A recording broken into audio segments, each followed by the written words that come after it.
Timoty faharoa toko fahatelo. Ny soratra masina no loharanon-kerin'ny kristianina manoloana ny fiemorana. Timoty faharoa toko fahatelo, ny andininy voalohany hatramin'ny fahafito ambin'ny folo. Fa aoka ho fantatrao zao, fa any amparany any dia hisy andro mahory. Fa ny olona ho tia tena, ho tia vola, ho mpandoka tena, mpiavinavina, miteny ratsy, tsy manoa raisy reny, tsy misaotra, tsy manaja izay masina, tsy manam-pitiavana, mpanontolo fo, mpanendrikendrika, tsy mahompo, loza be, tsy tia ny tsara, mpamadika, kirina, mpieboebo, tia ny fahafinaretana mihoatra noho ny fitiavana an'Andriamanitra, manana ny endriky ny toe-panaraka an'Andriamanitra nefa nandany heriny. Ireny koa dia alaviro.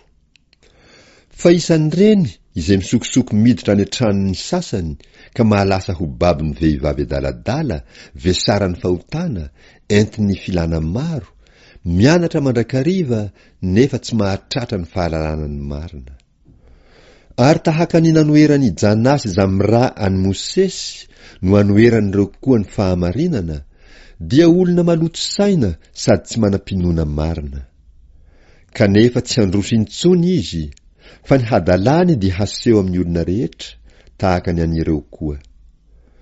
Fa ianao kosa dia efa nanaraka tsara ny fampianarako, ny fitondran-tenako, ny fisainako, ny finoako, ny fandeferako, ny fitiavako, ny faharetako, ny nanenjehana ahy, ny fahoriana izay nanjo ahy tany Antiokia, tany Ikonioma, tany Listra, dia ny fanenjehana izay niaretako.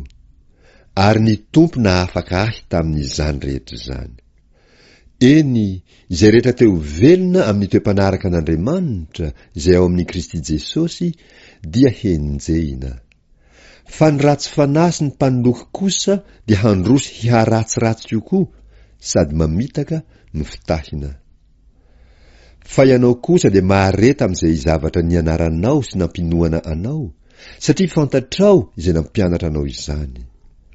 Fa hatry ny fony vaozaza ianao dia efa nahalala ny soratra masina izay mampahendry anao ho amin'ny famonjena amin'ny finoana izay ao amin'ny Kristy Jesosy. Izay soratra rehetra nomeny tsindrimandrin'Andriamanitra dia mahasoa koa ho fampianarana, ho fandresen-dahatra, ho fanitsiana izay diso, ho fitaizana amin'ny fahamarinana, mba ho tanteraka ny olon'Andriamanitra ho vonina tsara ho amin'ny asa tsara rehetra.